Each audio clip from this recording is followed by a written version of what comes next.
Hello, all you freedom-loving people. Welcome to another episode of Front Page. I'm your host, Scott Cameron Goulet.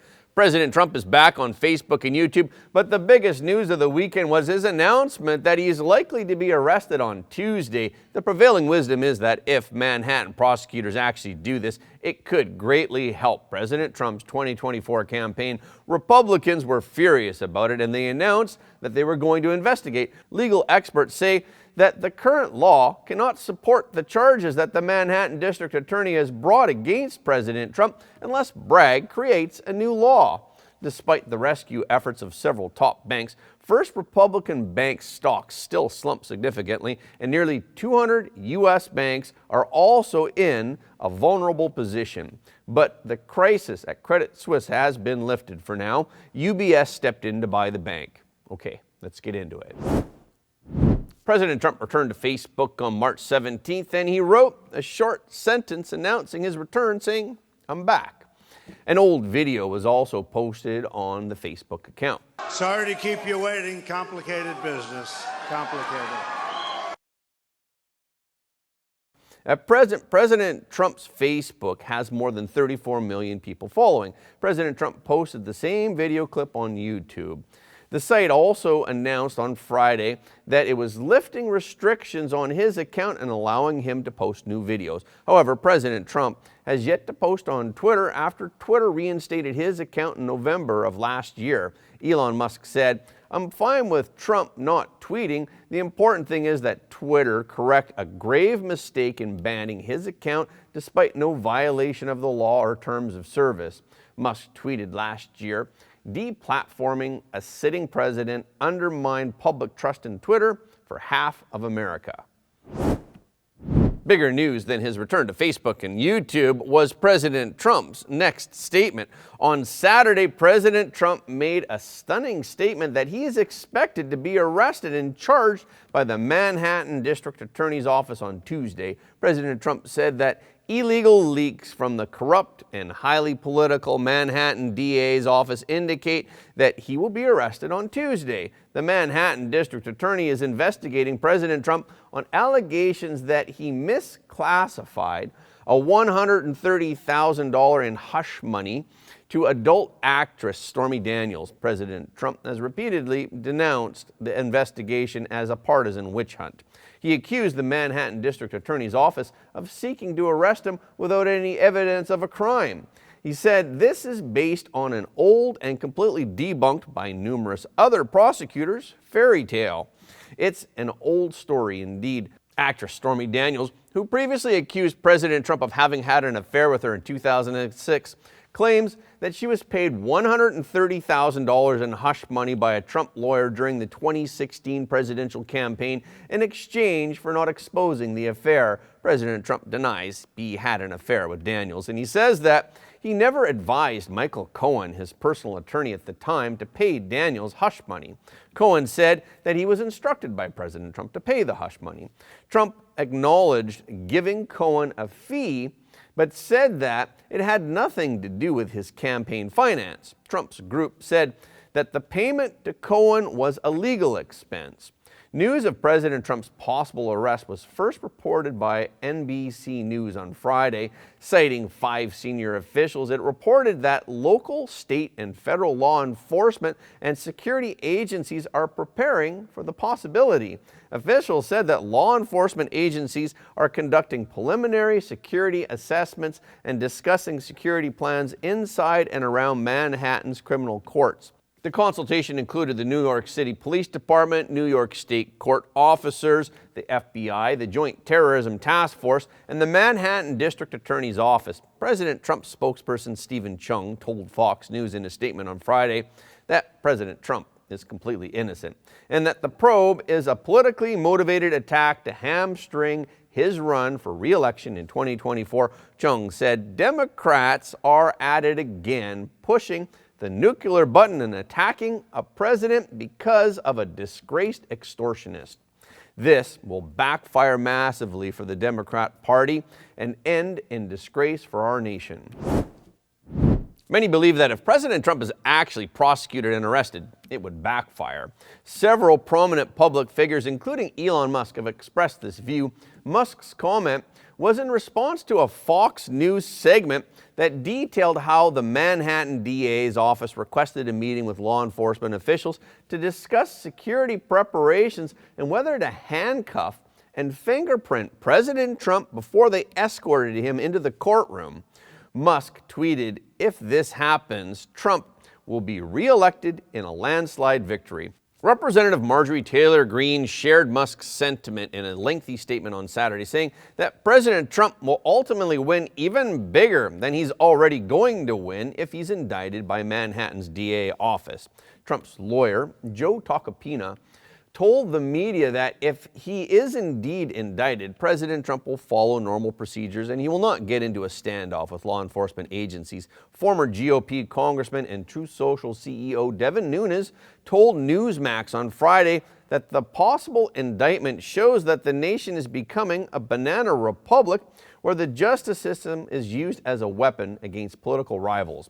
Nunes said, "As I've said for a long time now, as the person who led the investigation into the Russia hoax, that we have slipped into a banana republic in this country where you have a two-tiered system of justice where Democrats run scot-free and then someone like President Trump or other Republicans are held to this ridiculous standard." He also agreed that the indictment would backfire. He said, "If they do move forward and indict, it'll just make it even easier for President Trump to win the election because people are going to see this for what it is." House Speaker Kevin McCarthy on Sunday ordered Republicans to investigate whether federal funds were used for the lawsuit against President Trump. McCarthy said in a statement, "Here we go again, an outrageous abuse of power by a radical DA who lets violent criminals walk as he pursues political vengeance against President Trump." He added, "I'm directing relevant committees to immediately investigate if federal funds are being used to subvert our democracy by interfering in elections with politically motivated prosecutions." Representative Jim Jordan, the chairman of the Select Subcommittee on the Weaponization of the Federal Government, shared McCarthy's statement on social media. The Republican House Judiciary Committee commented in a sarcastic tone, saying, "Don't worry, liberal DAs are working just as hard to indict actual criminals in Democrat-run cities." Just kidding, it's all politics. In his own post, Republican U.S. Representative Chip Roy of Texas quoted from the Federalist Papers saying, "This power over the purse may in fact be regarded as the most complete and effectual weapon with which any constitution can arm the immediate representatives of the people." Roy asked, "How much federal funding does the Manhattan DA's office get?" Republicans appear to be unified behind this announcement. Representative Marjorie Taylor Greene wrote on Twitter that Speaker McCarthy proves again that through his leadership, House GOP will not tolerate the Democrats' weaponization of the government and political persecution on the taxpayers' dime. She added, "The government serves the people, not the Democrat Party." Republican presidential candidate Vivek Ramaswamy said that the potential arrest of President Trump is a dark moment in U.S. history. He wrote on Twitter, "It's un-American for the ruling party to use police power to arrest its political rivals." He added, "This will mark a dark moment in American history and will undermine public trust in our electoral system itself." Later on Saturday, Ramaswamy called on former South Carolina Governor Nikki Haley and Florida Governor Ron DeSantis to join him to denounce Bragg. Before we move on to the Manhattan District Attorney Alvin Bragg creating trumped-up charges to try and get Trump, please like and share this video to help us spread the truth. If you haven't already, please subscribe. And if you have already subscribed, we thank you, but please double check to make sure that you are still subscribed because some of our audience have reported that they're somehow unsubscribed without their knowledge. Okay, let's get back into it. There are reports that Manhattan District Attorney Alvin Bragg may be focusing on whether President Trump falsified business records, which is a state crime. In New York, falsifying business records can be a crime, but it's a misdemeanor. If the crime is upgraded to a felony, the prosecution would have to prove that Trump's intent to defraud included an intent to commit or conceal a second crime. Bragg is apparently attempting to elevate a falsifying records case to a felony from a misdemeanor by tying it to an alleged violation of federal campaign finance law. Dershowitz said, in Bragg's case, what they're trying to do is add 1 and 1 and come up with 11. No rational person would look at these two statutes and say that President Trump violated them. It's not a righteous prosecution. It's not a just prosecution. And I think every libertarian, whether you're conservative or liberal, should be opposed to it. Despite the 11 largest U.S. banks contributing $30 billion to aid First Republic Bank in San Francisco, the bank's stock has failed to stabilize in the stock market. On Friday, March 17th, First Republic Bank's stock fell as much as 30% at one point, and they were just over $25, which is nearly $10 below the price on the previous day. Analysts at the two securities firms, Wedbush and Atlantic Equities, have downgraded First Republic Bank to neutral. Atlantic Equities noted that First Republic Bank may need an additional $5 billion in capital as part of the bank bailout. Shares of PacWest Bank Corporation and Western Alliance Bank Corporation were both down more than 15%, and Key Corporation was down 8%. This also affected other regional banks. However, the shares of the big four banks fell by less. The San Francisco location of the First Republic Bank has ties to the region's industries like Facebook, so this makes it a regional bank to watch. In one of the most shocking examples, the bank offered Mark Zuckerberg a 1% interest mortgage. So First Republic Bank's troubles are bound to affect Meta and Facebook as well. There are 186 banks across the United States that could be vulnerable to the same type of risk that collapsed Silicon Valley Bank, SVB. This is according to researchers with the Social Science Research Network. They issued a report that says even if only half of uninsured depositors decide to withdraw, almost 190 banks are at a potential risk of impairment of insured depositors, with potentially $300 billion of insured deposits at risk. It also says if uninsured deposit withdrawals cause even small fire sales, substantially more banks are at risk. The researchers noted that those banks hold a large amount of their assets in government bonds and mortgage-backed securities, which are highly reactive to interest rates that have been raised significantly over the past year by the Federal Reserve. On Sunday, UBS announced that it will acquire Credit Suisse for $3.2 billion, with Swiss regulators playing a key role in the deal. Under the terms of the deal, Credit Suisse shareholders will receive one UBS share for every 22.48 Credit Suisse shares they held. This is equivalent to 0.76 Swiss francs per share for a total consideration of 3 billion Swiss francs. Compared to Credit Suisse's market value on Friday, the 3 billion Swiss franc offer represents a discount of about 40%.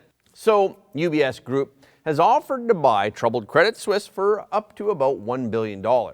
The price of about $1 billion proposed by UBS would be a big difference from Credit Suisse's market capitalization, but UBS will bear huge unknown costs and complex integration issues. Some customers with money in both banks may decide to move some of their money to a third party after the merger to diversify their deposits. However, Bloomberg said that Credit Suisse is resisting the offer. They are saying that it is too low and it would hurt shareholders and employees who own deferred stock. The Wall Street Journal reported that one option would be to buy the entire Credit Suisse business and then spin off its local operations in Switzerland into a separate entity. UBS was seeking a $6 billion guarantee from the Swiss government to cover liquidation costs and potential litigation costs for part of Credit Suisse's business. The Swiss government plans to change the country's laws by bypassing the shareholder voting process for the transaction. Despite the involvement of Swiss regulators in the acquisition, the deal gives UBS the autonomy to operate the acquired assets as it sees fit. This could mean significant job cuts. This was one of the troubles the acquisition faces. Negotiations have hit a major roadblock, and 10,000 jobs might have to be cut if the two banks merged. The Swiss Bank Employees Association on Sunday called for the immediate creation of a task force to deal with the employment threats. U.S. Treasury Secretary Janet Yellen and Federal Reserve Chairman Jerome Powell welcomed the deal in a statement. Both UBS and Credit Suisse have operations in the U.S., and they are considered to be systematically important in Switzerland. Credit Suisse is one of the world's largest wealth managers and is considered to be one of the top 30 global banks in terms of systemic importance. Credit Suisse's size and potential impact on the global economy is much larger than that of regional U.S. banks. At the end of 2022, Credit Suisse's balance sheet was approximately twice the size of Lehman Brothers at the time of its collapse. It had approximately 530 billion Swiss francs. Any transactions with Credit Suisse could affect the entire financial market. And that's a wrap for this episode. Thank you so much for your support of Front Page. Please remember that every like, comment, and share helps more people to see the truth. We've also heard from many of our viewers that they don't get notifications of our videos anymore. So please follow us on Telegram, Gab, Getter, True Social, and on Ganjing World for the latest updates. Okay, this is our show for today. Thank you so much for tuning in. If you like what you heard today, please don't forget to like this video and share it with your friends and family, because everybody deserves to know the truth. Again, thank you for watching Front Page, and we will see you next time.